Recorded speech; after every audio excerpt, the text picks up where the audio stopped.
So season 4 of MLB The Show 23 Diamond Dynasty has been here for a couple days now. It's been a little over 3 days. It is Monday as I'm recording and posting this. And that means that we get a new XP reward path, of course. And that is one of the most fundamental ways of building your team. You literally just play the game. As you can see, just complete tasks to unlock exclusive rewards. You literally just play the game. Literally anywhere you get XP and you get free rewards. So today I'm going to be showing you guys the best way to get XP in season 4. One thing I want to note is that I do have a boss. That's not really what I wanted to note, and I sold it, of course, because the prices are going to drop.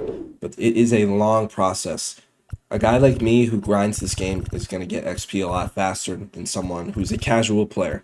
XP is literally like, there are some sources where you can get it faster than others, but it's a waiting game. It's basically how much time you playing MLB The Show. That's the biggest factor to get some of these 99s like this Manny Machado, this Cliff Lee, Eric Gagne, Stanton, and Banks, and then there's also Freed, Jim Rice, and the 97s. So it's going to take a while. It's not going to be an easy process, but I have advice to make it go faster. So starting with programs and with Team Affinity, as you can see my progress as of now. I'm getting very close to completing Team Affinity. Should probably get it done either tomorrow or Wednesday, hopefully Wednesday by the latest. But regardless, also be on the lookout for a video for that. Team Affinity isn't an insane way to get XP, but it's a pretty solid way. I mean, every time you get a boss pack, you get 4,000 XP. And that's pretty much it from the path.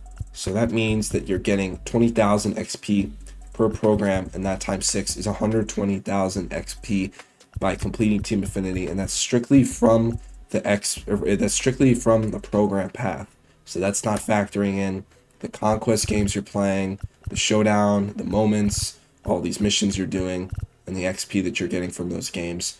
So Team Affinity is a great way, and let's say you do Team Affinity and you get around like 150k, let's say you get like 30k gameplay XP.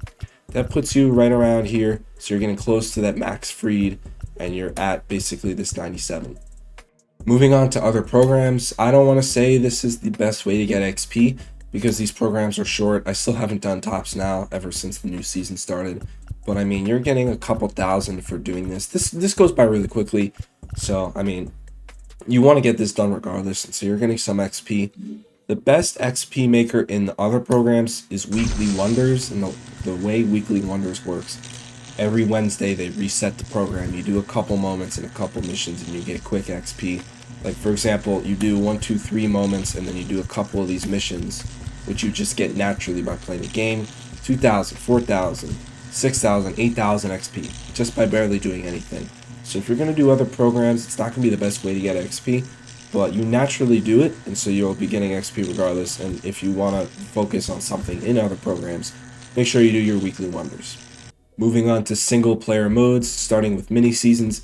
Mini seasons is one of the best ways to grind XP. If we go to the Team Affinity Season 4, not only are you multitasking, you're getting progress towards those missions. You're actually, what would it be? Instead of multitasking, well, it technically still is multitasking, but doing 3 things at once, maybe 4. But with Team Affinity Season 4, you're going to be getting a ton of XP.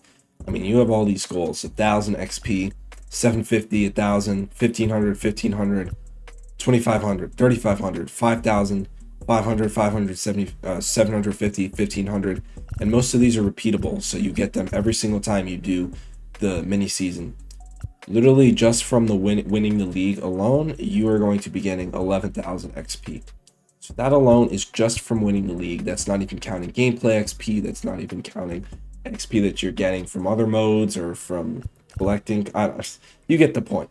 Mini seasons is a very good way to get XP regardless of which mini season it is, and it's also good because you're knocking out 2 stones or even 3 at one time. Conquest, when I do these videos, I like to say this: mini seasons and Conquest are basically the exact same mode. It's just that Conquest is like a board game, and mini seasons is just like playing franchise where while you're playing in a league. Conquest, it literally is just the same thing. You're playing 3 inning games. You're getting missions done. You're killing 3 birds with 1 stone. Really, that's what I was trying to say the last time, but I couldn't think of it. Conquest is a great way to get XP. If we look at the I'm just using these as an example. The Team Affinity season map, 300, 300, 400, 1,000, 1,000, 2,000, and there's hidden XP along the way too, as well as packs. I mean, you're going to be getting a lot of XP through Conquest, and you have a ton of maps to do. Like, you can do so many maps if you haven't done these from previous programs.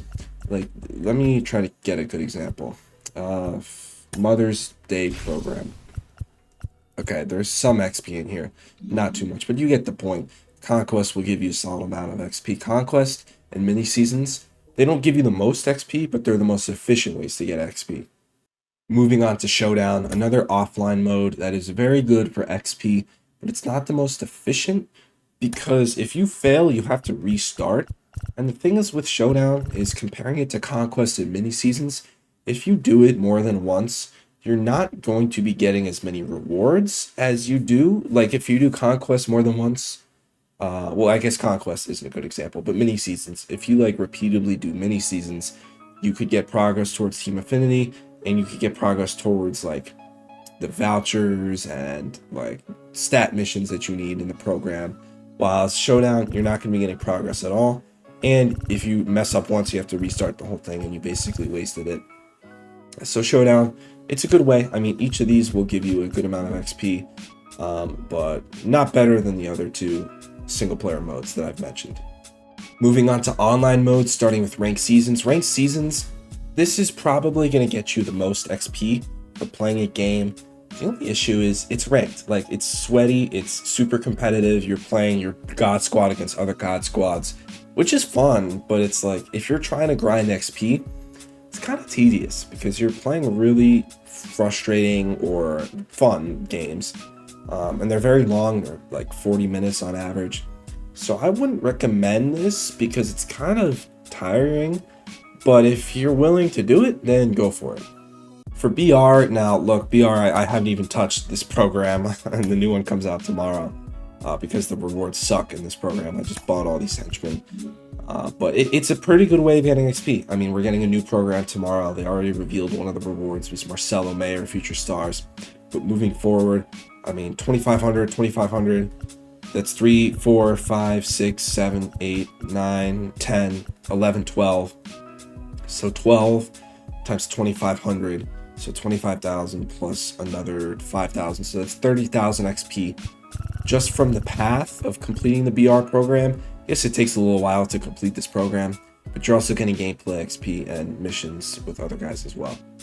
And then lastly, events. Events is a very good way to get XP in my opinion because it is a mix. It's kind of like in the middle of Showdown and mini season, or Showdown, like mini seasons and Conquest and ranked seasons, where on one end, ranked seasons is going to give you a lot of XP, but it's kind of tiring. And then the offline modes where they give you XP, but it's not as much XP as you would get gameplay wise in ranked seasons. Events is kind of like meeting in the middle. You're playing 3-inning games that aren't sweaty. They're not as annoying. It's like a 3-inning game on All-Star. You just keep playing those. You're getting rewards in the path too. So you're getting these rewards, and you also have XP in the reward path too. So you have a solid amount here. But the gameplay XP in return for how much you're playing is pretty nice in events. So yeah, that's going to be it for this video. If you guys are new here, follow me on all my social medias, Instagram, Twitter, TikTok. But most importantly, make sure to subscribe over here on YouTube. So yeah, see you guys in the next one. Peace.